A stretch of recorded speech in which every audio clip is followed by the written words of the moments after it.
Welcome to this next installment of Real Clear Daf video, and we'd like to take a closer look at something that happened in the past week's Daf Yomi.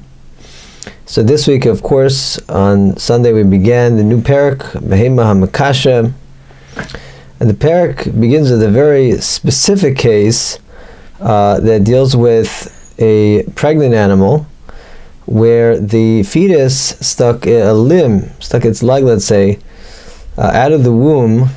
Mishnah says temporarily, but the point is before Shechita, a limb of the fetus was outside of the womb. The Mishnah discusses the halacha in this case, and the Mishnah is presuming the halacha that is actually taught in a later Mishnah, which says that Shechita of a pregnant animal causes the fetus in the womb to be permitted.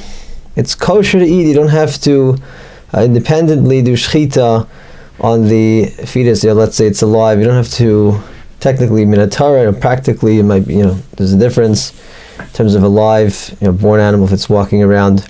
It's called ben pakua.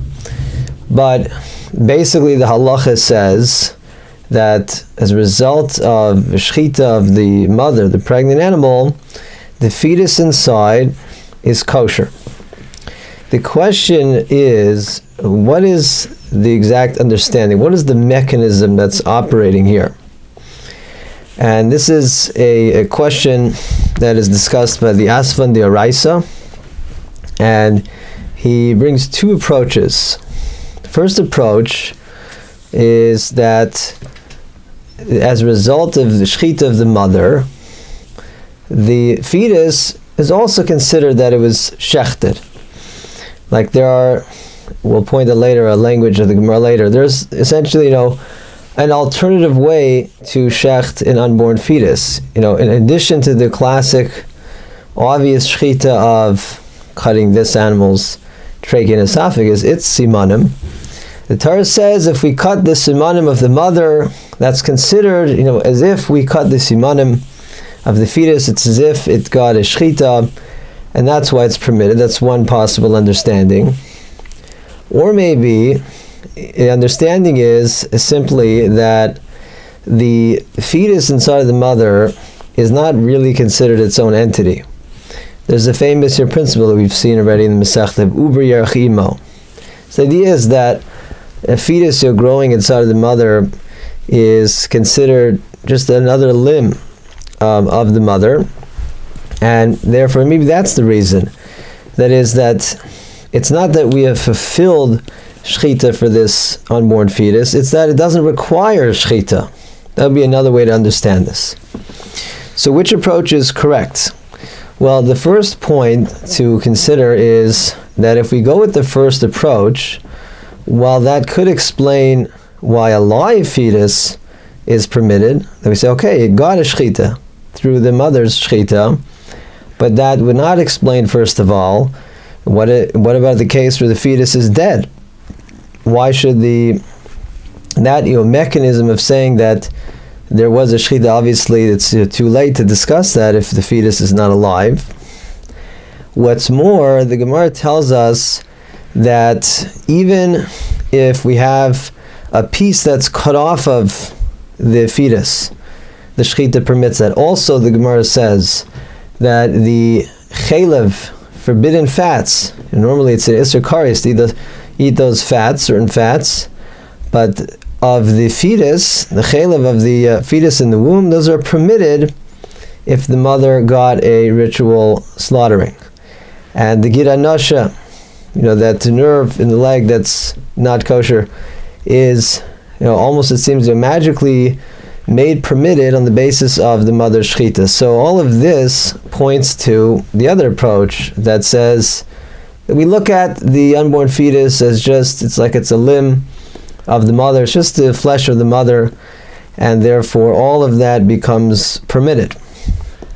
The problem is that if we leave things at that, if we go with the second approach, first of all, we have a Gemara on Ayin Daled Amud Aleph. The Gemara there discusses, let's say we go and reach in and do a shechita of the unborn fetus. Does that work? So the Gemara there suggests that maybe that works, where it says, because we could understand it, that the Torah essentially provides 4 different simanim that could be used for shechita in the case of a fetus. You could do the mother's 2 simanim or the unborn fetuses. So that language strongly supports the first approach, that what's happening is the halacha is considering it like the fetus actually got a shechita.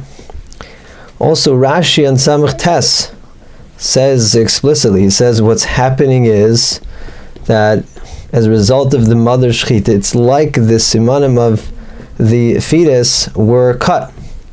So Rashi is clearly going with the first approach. The Asvan Deraisa brings more proofs from different places in Shas, which also, it seems pretty clear from those sources that the first approach, the first mechanism is happening here, again, that when we do shechita on the mother, there is, halachically, it's as if the fetus was actually had its own shechita. Then, of course, that leaves us with the issues that we noted earlier, that how does that explain the other halachas we find? Dead fetus, the chaylev, the giranasha, let's say a piece is cut off of the fetus. How is that explained? So, what it leads us to is, now this is pointing to that both things are happening. That all at once the Torah is saying that, first of all, you could accomplish a shechita of the unborn fetus, if it's alive, through the mother shechita. The Torah is also saying that if you have different parts inside of this animal, the mother animal, then those parts, we can consider that an extension of the mother, and those parts simply don't require shechita.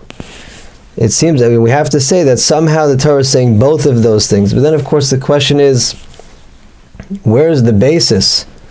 The Asvan Deraisa says, where does that come from? The Torah seems that we just have a pasuk in Re'eh. The Mar darshans that it says, Behema ba behema, it puts those 2 words together. So the Torah is saying that an animal in an animal, even a fetus, is permitted. If we find the fetus in a shechted animal, that's permitted. So how do you go from there to this dual kind of system where you have these 2 different tracks that by live fetus there's an actual, it's doing something positive for the fetus, but in these other cases the Torah is saying that there is an exemption from shechita. Where does the pasuk indicate that these 2 things are occurring? We would think that's either one or the other. What did the Torah say? The Torah is saying that it's positively a shechita for the fetus. The Torah is saying what's inside the womb is exempt. How could it be both? How does that make sense? Really, where's the basis? So I'd like to suggest that if we look in the Gemara in Samach Tes, which goes through the whole drasha, we find an indication to both of these things, it seems to me.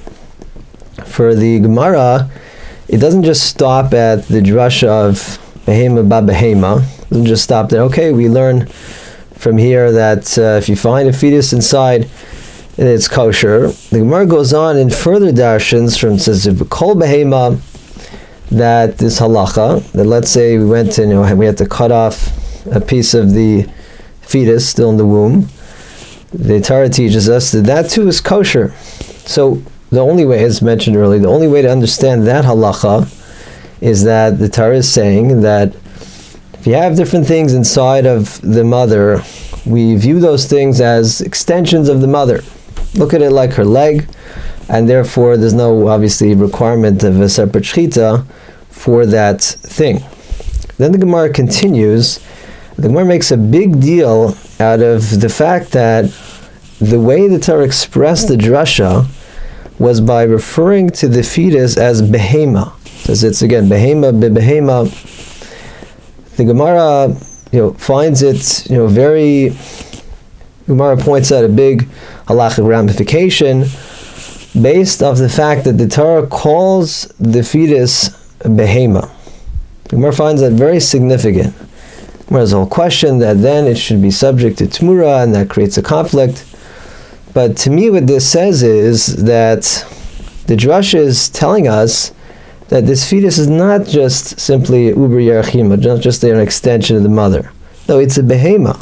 It has its own independent halachic identity. If that's true, if we're looking at this live fetus and it has its own independent status, it's behema unto itself, well then how could you say it's exempt from shechita? What does that really mean? Unless the Torah is saying a second thing here. The Torah is saying that if it's a live fetus, no problem.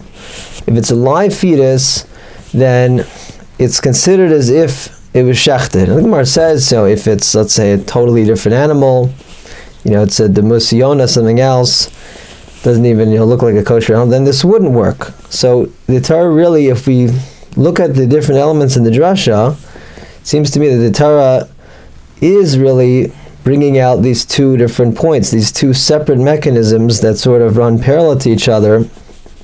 And again, it says that on the one hand, if the issue is we have a live fetus in there, then the Torah says shechita of the mother is as if you did shechita on the fetus. As far as if it's a deceased fetus or a piece of the fetus cut off, or it's chelev giranasha, the basic, everything else that has to be taken care of, the Torah says those things are considered meat of the mother, it's just another limb of the mother, and therefore do not require their own shechita. So that's to me a possible way to find a basis for these ideas, and we use both mechanisms to understand the different halachas that come up throughout our parak, and maybe our explanation of it, where we get it from, is true, but either way it's important to understand these two different concepts really that we need in order to explain the various halachas in our parak. Alright, thanks for watching, and we will see you next time.